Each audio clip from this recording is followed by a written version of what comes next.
তারপর গোপাল, জামাই ষষ্ঠী তো এসে গেল। তা এবারে কি তুমি ষষ্ঠীর ফোঁটা নিতে যাবে, নাকি তোমার জামাই এসে তোমার গিন্নির কাছ থেকে ফোঁটা নেবে? মহারাজ, আমি যতদূর জানি গোপালের শাশুড়ি গোপালের ভয়ঙ্কর খাওয়া নিয়ে খুব আতঙ্কিত। সেই আতঙ্কের জন্যই গোপালকে আর নিমন্ত্রণ করেন না। কি গোপাল, কথাটা সত্যি নাকি? কি করব মহারাজ বলুন তো, এ কথার কি উত্তর দেব? এ খবর মন্ত্রীমশাইয়ের কানে কে দিল কে জানে। মন্ত্রীমশাই, আপনার কি পরের বাড়িতে আড়ি পাতা স্বভাব আছে নাকি? এই এই এই গোপাল, ভুলভাল কথা বলবে না। আমি পরের বাড়িতে আড়ি পাতি? হ্যাঁ, এই গুণটা না থাকলে এত বড় মিথ্যে কথাটা আপনি বললেন কি করে? আপনার আর কোনো কাজ নেই? সত্যি তো মন্ত্রী, তোমার আর কোনো কাজ নেই? গোপাল না হয় একটু খেতে ভালোবাসে, তা বলে তোমরা গোপালের খাওয়া নিয়ে এত খোঁটা দেবে? আর গোপাল, এবার কি তুমি তোমার শাশুড়ি ঠাকুরনের কাছে যাবে? এবার ইচ্ছে আছে। মন্ত্রী, তুমি কি করবে? আমাকে তো যেতেই হবে মহারাজ। আমাকে তো আমার শাশুড়ি ঠাকুরন চোখে হারায়। তা মন্ত্রীমশাই, আপনি আপনার শাশুড়ি ঠাকুরনকে কি দেবেন?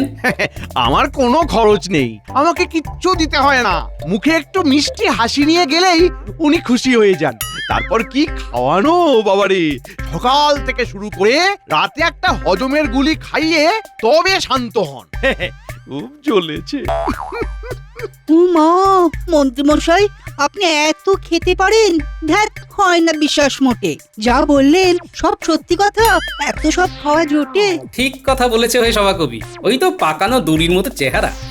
ও তো ওই হজমের গুলিটাই ঠিক আছে। গোপাল, গোপাল, খুব খারাপ হয়ে যাচ্ছে কিন্তু। তুমি কি মনে করো যে আমি খেতে পারি না? সে একদিন খাওয়ার প্রতিযোগিতা করে দেখা যাবে কে কত খেতে পারে। ঠিক আছে, তাহলে জামাই ষষ্ঠী হয়ে যাক, সবাই যে যার ঘরে ফিরে আসুক, তারপর একদিন জমিয়ে খাওয়া হবে। মুর্শিদাবাদ থেকে খাসি আনবো, আর নদিয়ার দই। তার সাথে থাকবে পদে বিঘত খানেক তেল কই। তথাস্তু।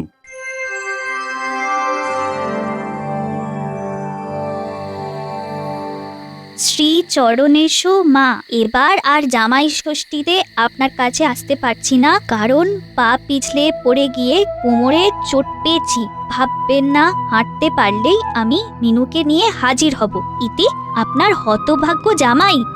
হায় হায় হায়, এ কি হলো? ঠাকুরে কি হলো? এ কেন হলো? কি হয়েছে নাকি? খুব খারাপ খবর আছে গোপাল দাদু, খুব খারাপ খবর। খারাপ খবর? কি হয়েছে রে পুটি? তোর হাতে ওটা কি? ওটা দাদা বাবুর চিঠি। এবার আসতে পারবে না বলেছে। হ্যাঁ, আসতে পারবে না বলেছে? বাহ, এটা খুব ভালো খবর গিন্নি। তুই কি কয়? শ্বশুর না অসুর? বাবা জীবন আসতে পারবে না বলে আনন্দ করছো? বাবা জীবনের বাড়ি আমি সব ফল মূল মিষ্টান্ন জামা কাপড় পাঠিয়ে দেবো। উনি একদম চিন্তা করো না গিন্নি। আনন্দ করছি কি আর সাধে গিন্নি? আমার অনেক দিনের ইচ্ছে আজ পূরণ হতে চলেছে। ইচ্ছা পূরণ শুনি। অবশেষে আমার ভাগ্যে জামাই আদর পাওয়ার শিকে ছিঁড়ল গিন্নি। মানে কি বলতে চাইছো? একটু ভরসা করে বলো দেখি। আমার জামাই আমাদের ঘরে আসতে পারছে না, কিন্তু আমি জামাই এইবারের জামাই আদর খেতে আমার শাশুড়ি ঠাকুরনের কাছে যাব। কি আনন্দ হচ্ছে না, কি বলবো গিন্নি। মানে এর মানে আবার কি? মানে এবার আমার জামাইয়ের ফোঁটা নেওয়া কেউ আটকাতে পারবে না। রাজসভা থেকে বেশ কয়েকদিন সবেতন ছুটি পেয়েছি। চলো কয়েকদিন ঘুরে আসি। কি আনন্দ, কি আনন্দ! বাতাসে বাতাসে ছোটে, মনের মধ্যে ইচ্ছেগুলো তুরি লাফ দিয়ে ওঠে।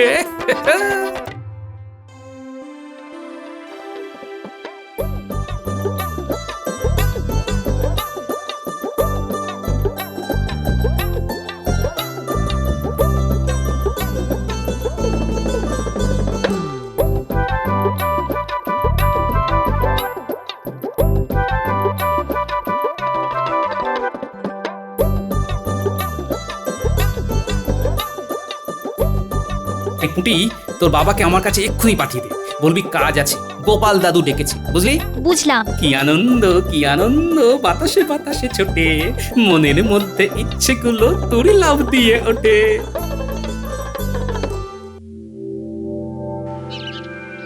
কি বুঝলে গিন্নি? দেখলে আমার কোন পাকা ব্যবস্থা। পুটির বাবাকে দিয়ে জামাইয়ের কাছে ফল মিষ্টি জামা কাপড় সব পাঠিয়ে দিলাম। আমার জামাইও খুশি, মেয়েও খুশি। কি বলো? হ্যাঁ, আরে একটা কথা তোমায় বলে দিচ্ছি, ভালো করে শুনে রাখো। ওখানে গিয়ে কিন্তু হাই হাই করে খাবে না। হ্যাঁ, খাবে না বললেই হলো।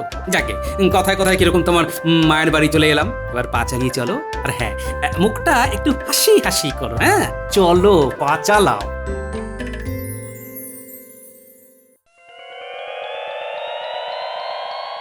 কি গো গিন্নি, তোমার হলো? সকাল সকাল না বেরোলে আমার শ্বশুর বাড়ি পৌঁছতে দেরি হয়ে যাবে। গাড়োয়ান অপেক্ষা করছে। করুক অপেক্ষা, আমিও জেদ ধরেছি। এই পুরনো বিচ্ছিরি গয়না পরে কিছুতেই যাব না। এই সেরেছে, এটা তো গত বছর বানিয়ে দিয়েছিলাম, 1 বছরেই পুরনো হয়ে গেল। কি যে বলো না গিন্নি। আমি কে? আমি আগে বলো, আমি কে? তুমি তো আমার বউ। তুমি কে? এ আবার কি কথা? এক কথা কত রকম ভাবে জিজ্ঞেস করছো গিন্নি। আচ্ছা তুমি মন্ত্রী কি করে হলে আমাকে বোঝাও। একটা সহজ প্রশ্নের উত্তর দিতে পারছো না। তুমি হলে মন্ত্রী আর আমি হলাম মন্ত্রীর বউ। হ্যাঁ, সেটা তো ঠিক বলেছো। কিন্তু কেন বলেছি সেটা বুঝেছো কি? আরে এত ঘুরিয়ে পেঁচিয়ে বলবার কি আছে, সেটাই তো আমি বুঝতে পারছি না। শুনে নাও, আমি এই কৃষ্ণনগরের মন্ত্রীর বউ। আমি 1 বছরের পুরনো গয়না পরে আমার বাপের বাড়ি যাব। আমার একটা সম্মান নেই, আমি যাব না। গিন্নি, ও গিন্নি, অমন করে না। গাড়োয়ান অনেকক্ষণ অপেক্ষা করছে। আমি যাব না। আমার নতুন গয়না চাই, না হলে আমি ঘরে দরজা দিলাম। গিন্নি, ও গিন্নি, তুমি না গেলে এবারে তো আমার ফোঁটা নেওয়া হবে না। আর এই বছরে একবার তো জামাই হিসেবে স্বীকৃতি পাই। ও গিন্নি, ধুর, কি ফাটা কপাল। উফ।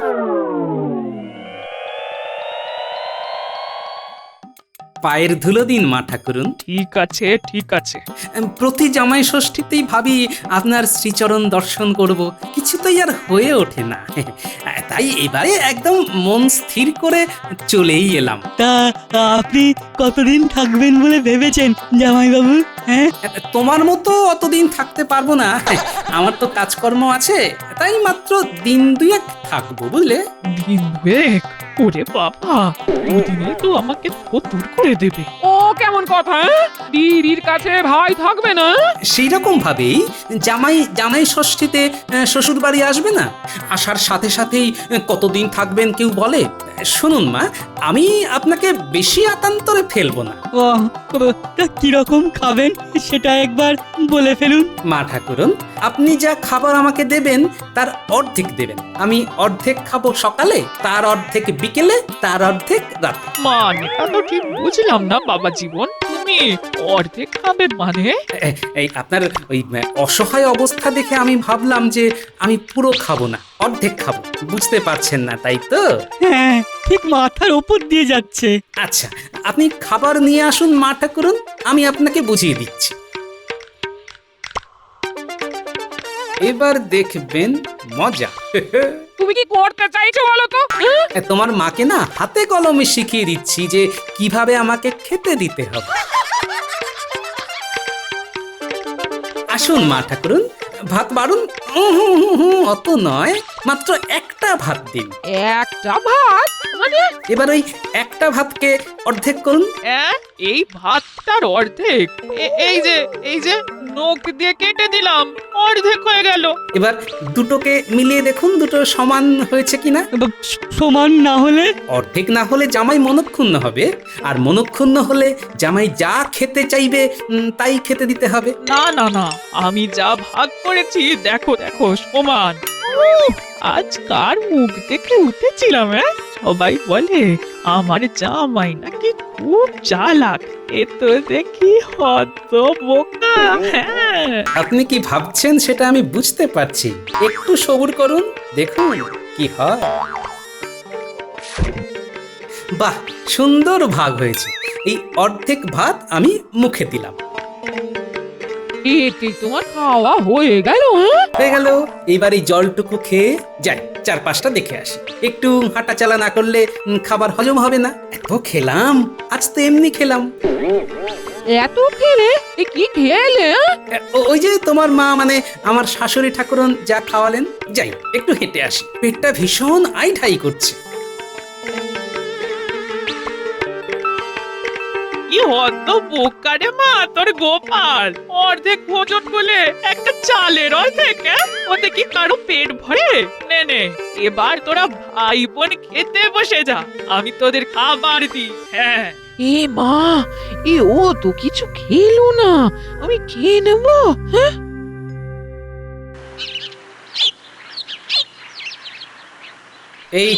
এই তো সেই খাবারের দোকান। ও কর্তা, কি খাবার আছে? ওরে বাস, হ্যাঁ এ আমি কাকে দেখছি? পেন্নাম তুমি আমাকে চেনো? চিনি মানে? আপনি হলেন বিখ্যাত ওই গোপাল ভাঁড়। আপনাকে চিনবো না? আপনি হলেন এই গ্রামের গর্ব, আপনি এই গ্রামের জামাই। যাক, এটা হলে আমার শ্বশুর বাড়ি চেনে। ব্যাস, তাহলে পেটের আগুনটাকে আগে নেভাই। আর কি খাবার আছে তোমার দোকানে? আরে সরু চালের ভাত, গরম ভাতে গাওয়া ঘি, তারপর ওই বিউলির ডাল চাকা চাকা ওই ছাকা তেলে ভাজা, আলু পোস্তর বড়া, কাতলা মাছের পাতলা ঝোল। বাহ, খাসা তোফা, দাও দেখি। আসুন আসুন, খাবার দিচ্ছি। আজ আমার কি সৌভাগ্য, রসরাজ গোপাল ভাঁড় আমার দোকানে খেতে এসেছেন। শোনো দোকানি, আমি কিন্তু দুবেলা তোমার দোকানে খেতে আসবো, কেমন? 3 দিন থাকবো। কত দিতে হবে তোমাকে? জানোই তো, বুড়ি মানুষ, হাত পুড়িয়ে রান্না করবেন, আমার ঠিক লাগছে না। আবার আমার বউটাও সাথে আসেনি। আপনার থেকে পয়সা নেব? কি যে বলেন গোপাল দাদা, আমার পাপ হবে না, ওটা আপনি আমার ওপর ছেড়ে দিন। হ্যাঁ, আমি আপনার শাশুড়ি ঠাকুরনের কাছ থেকে নিয়ে নেব। এটাই তো চেয়েছিলাম, আর এটা যে এত সহজে হবে ভাবিনি। ঠিক আছে, এখন খেতে দাও, জমিয়ে খাই। শোনো, এখন কিন্তু কাউকে আমার ব্যাপারে কিচ্ছুটি বলবে না। আমি যেদিন চড়ে যাব সেই দিন সবাইকে বলো, কেমন? কেন গোপাল দাদা?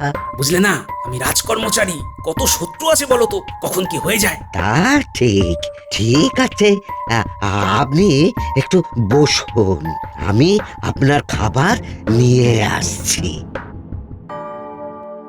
বুঝলে গিন্নি, তোমাদের এই গ্রামটা ভীষণ ভালো। আর শ্যালক বাবাজি, তুমি কবে জামাই ষষ্ঠী ফোঁটা নিতে যাবে? মেঘে মেঘে তো বেশ বেলা হয়েছে। আমি তো এই কবে থেকেই তৈরি হয়ে বসে আছি, কিন্তু মাই তো বলে এখনো আমার খেলাধুলো করার বয়স। বাজে কথা রাখো। হ্যাঁ, সারাদিন কিছু খাওনি, তোমার তো পেটে পিত্তি পড়বে গো। কি রকম কথা বলছো তুমি গিন্নি? তুমি তোমার মাকে অপমান করছো। তুমি দেখলে না তোমার মা আমাকে কত খাবার দিলেন, পেটটা একেবারে আইঢাই করছিল। হেঁটে হেঁটে এসে সব নামালুম। এবার চনমনে খিদে পেয়েছে। দিন মা ঠাকুরুন, খেতে দিন। হ্যাঁ বাবা জীবন, দিচ্ছি। শর্ত মনে আছে তো?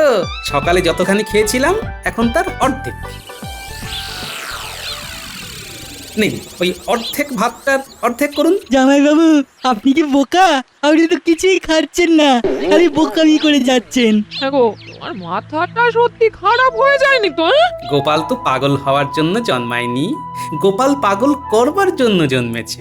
এ তো বুঝতেই পারছি, না খেয়ে তুমি আমাকে পাগল করছো। হ্যাঁ সত্যি বাবা জীবন, সকালে ওই অর্ধেক চালের ভাত খেয়ে পেট ভরেছিল। এক কথা কতবার বলবো বলুন দেখি? আমার খিদে পেলে কি ভয়ানক কষ্ট হয় সে তো আপনার মেয়ে জানে। কি গো, জানো না? হ্যাঁ সে তো জানি, তাই তো তোমাকে বলছি। হ্যাঁ শোনো, একটা গোপন কথা। আমি তো জানি আমার শাশুড়ি ঠাকুরুন বুড়ি মানুষ, তিনি একটা ন্যালা খাপা ছেলেকে নিয়ে আছেন, ছেলেটা কিচ্ছু কাজ করে না। এই অবস্থায় উনি কি করে করবেন বলো তো? মা, জামাইবাবু কিন্তু আমাকে অপমান করছে, তুমি কিছু বলবে না মা? বাবা জীবন যা বলছে সেটা তো সত্যি বলছে। সত্যি তো, বাবা যা রেখে গেছে সেটা ভাঙিয়েই তো চলছে। ভাগ্যিস আমার শ্বশুর মশাই খুব সঞ্চয় ছিলেন, তিনি ভালোই সঞ্চয় করেছিলেন বলেই না এই নাচন কদন চলছে। একদম একদম ঠিক বলেছো বাবা জীবন। হ্যাঁ, ওসব বাজে কথা ছেড়ে কাজের কথা বলো। কি গোপন কথা? ও, সেই খাবার ব্যাপারে তো বলছি। আমি তো এবার এখানে আসবো সেটা তো মনে মনে ঠিকই করে রেখেছি। তাই আমি আমার সহকর্মী বিজ্ঞানীকে বললাম, খিদা নিবারণ করে এমন কিছু ওষুধ আছে। আবার বিজ্ঞানী কি বললো? বিজ্ঞানী দিল ক্ষুধা হরণকারী বটিকা। খাবার পর এক পুরিয়া মুখে ফেলে দিলেই হলো ব্যাস। এই কই দেখাও দেখি কিরকম পুরিয়া। হ্যাঁ হ্যাঁ দেখাও দেখাও। ও, আমার গিন্নি বেশ চালাক চতুর হয়েছে। না, অন্যভাবে বিষয়টা সাজাতে হবে। সর্বনাশ, ওই কাজটি করতে পারবো না। বিজ্ঞানী বারবার বলে দিয়েছে এই পুরিয়া যদি কেউ দেখে তবে হিতে বিপরীত হবে। তখন এমন খিদে হবে না, যা পাবে তাই খেয়ে নেবে। না না না না, ওসব দেখে কাজ নেই। বিজ্ঞানী, তোমাকে নিয়ে একটা মিথ্যে গল্প বানালাম, নইলে তো গিন্নির কাছে ধরা পড়ে যাচ্ছিলাম প্রায়। এই মানুষটাকে আমি কত কি না ভেবেছি, এত কিছু চিন্তা করে। হ্যাঁ না, আমি খুব ভাগ্যবতী। এই ক্যাবলা বোকার মতো দাঁড়িয়ে আছিস কেন? জামাই বাবুকে হাওয়া কর। দূর বাবা, এখন হাওয়া করতে হবে। উফ, কি জ্বালা। দেখো তো বাবা, ঠিক মতো ভাগ হয়েছে তো। হ্যাঁ, একেবারে নিখুঁত ভাগ হয়েছে। বাহ, এই ভাতটাকে আমি মুখে ফেললাম, তারপর এই এক গ্লাস জল খেলাম। তৃপ্তি। এবার আবার হেঁটে আসি, কাল আবার এই অর্ধেকের অর্ধেক ভাতেরও অর্ধেক ভাগ করতে হবে, কেমন?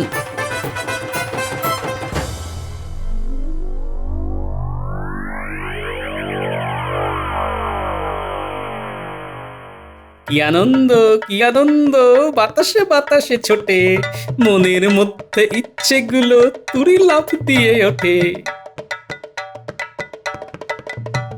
কি গো দোকানি, আছে তো? আছি মানে সব রাতের খদ্দেরকে বিদায় করে আপনার জন্য বসে আছি। রাতে কি কি পদ করছো?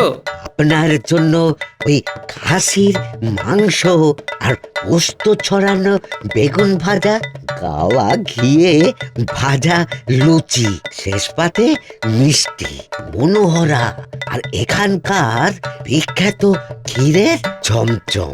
বাহ, তোফা। নাও, বাড়ো বাড়ো বাড়ো, তোমার পদের কথা শুনেই তো খিদে বেড়ে গেল রে। আপনি আপনি বসুন না, আপনি বসুন, এই হাত পাকাটা নিয়ে ততক্ষণ হাওয়া খান। আমি বরং ওই গরম গরম লুচিটা ভাজি।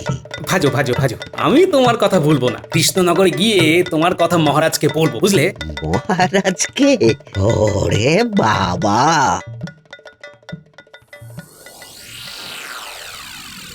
আমার এই ছেলেটাকে নিয়ে খুব চিন্তা হয়। নিজের পায়ে দাঁড়াবার কোনো ইচ্ছেই নেই, একেবারে বিশ্ব ক্যাবলা। মাথায় বুদ্ধি শুদ্ধি তো একেবারেই নেই। কি যে হবে কে জানে। জামাইকে বলে রাজসভায় একটা চাকরি করে দিতে বল।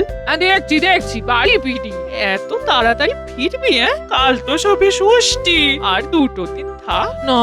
মা, ওর খুব কাজের চাপ, খুব। মহারাজ তোমার জামাইকে চোখে হারায়, একদিন না দেখলে বাড়িতে পেয়াদা পাঠান। হ্যাঁ, কপাল কপাল, সবই কপাল। শুনলি? বলি শুনলি? ওই কানের গর্ত দিয়ে কি কিছু ঢুকেছে? যা বাবা, তোমার হঠাৎ করে কি হলো? চোখ, আবার মুখে বড় বড় কথা। জামাই বাবু এলে ভালো করে হাওয়া করবি, গা হাত পা ভালো করে টিপে দিবি, কথাটা যেন মনে থাকে। হ্যাঁ,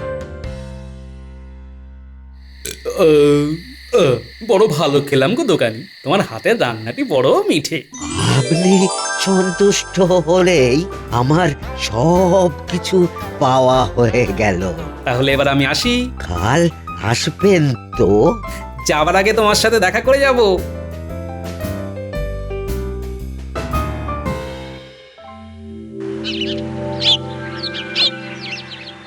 মা তুই শাঁখ বাজা, আর এই যে নবাব পুত্তুর হাওয়া করো জামাই বাবুকে। আমি তোমাকে আশীর্বাদ করি বাবা, তুমি আরো উন্নতি করো, আরো অর্থ উপার্জন করো। হ্যাঁ, এবার খাবার নিয়ে আসুন, অর্ধেক ভাতের অর্ধেক, তার অর্ধেকের অর্ধেক। বাবা এই এত ছোট টুকরোকে কিভাবে অর্ধেক করবো? এ তো আমার দ্বারা হচ্ছে না। তাহলে তো শর্ত ভঙ্গ হলো মা ঠাকুরন, আমি তো মনক্ষুণ্ণ হলাম, আর মনক্ষুণ্ণ হলাম মানে এবার আমি যা চাইবো তাই খেতে দিতে হবে। তুমি কি খেতে চাও সেটা বলো। ভাত নিয়ে আসুন, মাছ, মাংস, আলু ভাজা, সোনামুগের ডাল, ভালো পাকা আম, জল ভরা তাল শাঁস সন্দেশ, রস রসগোল্লা।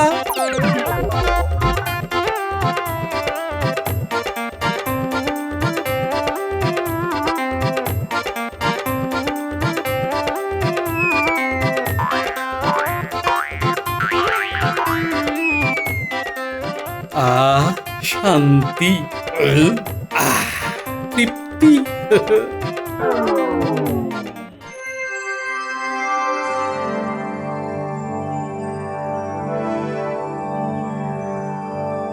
চললাম মা ঠাকুরুন, বড় ভালো লাগলো জামাই ষষ্ঠীর খাবার। আসছে বছর আবার আসবো কেমন?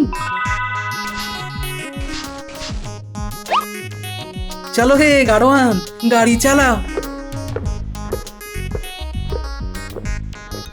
পেন নাম হই মা ঠাকুরুন, পেন নাম হই। তুমি আবার কি মনে করে? ওই খাবারের দামটা নিতে এসেছি। কিসের খাবার? কে খেয়েছে? তোমার জামাই বাবু দুবেলা কি তৃপ্তির সাথে খেয়েছে, আমিও উজাড় করে খাইয়েছি। গ্রামের জামাই বলে কথা, আবার কত মান্যগণ্য মানুষ, যা চেয়েছেন তাই খাইয়েছি। তোমার কাছে দুবেলা খেয়েছে? হ্যাঁ হ্যাঁ, খুব তৃপ্তি করে। ওই মোটামুটি মূল্য যা হয়েছে তা হলো ওই 100 মোহর। ওরে বাবা রে! চলো গাড়োয়ান, আমার জামাই বাড়ি পূব গ্রাম। কি গিন্নি, এবার খুশি তো? না গো, আমি খুশি নই। হ্যাঁ, আমার মা তোমাকে ঠিক মতো আপ্যায়ন করতে পারেনি। হ্যাঁ, ওসব নিয়ে একদম ভেবো না, আমি খুব তৃপ্তি করে সবকিছু সুদে আসলে উসুল করে নিয়েছি।